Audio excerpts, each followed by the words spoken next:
دفاع وزارت د تاجکستان او ازبکستان پولو ته 10,000 ځواکونه لیږي.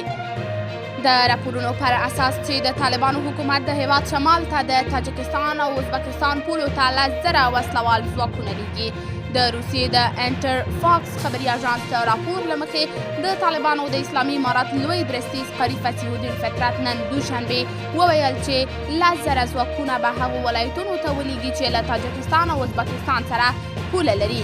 د زیاته کړه د ناټو او امریکا په مدرنو وسلو او تجهیزاتو سمبال 10,000 ځواکونه د شمال او شمال ختیځ ولایتونو ته لیږل کیږي چې د هر ډول پوځي اقدام لپاره تدابیر ونیسي.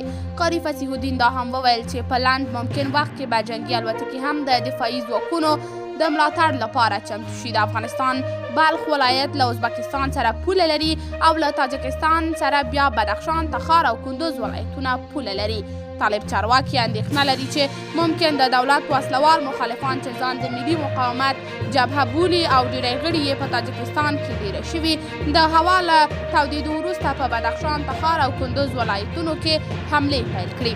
ظاهرا طالبان د ترکمنستان او ایران له لورو افغانستان ته د ناامنیو د غځېدو اندېښنه نه لري. لوی درستیز قاری فتح الدین فطرت چې د پنجشیر په فاتح هم مشهور دی، په خپله هم د بدخشان ولایت د وردوج ولسوالۍ اوسیدونکی دی.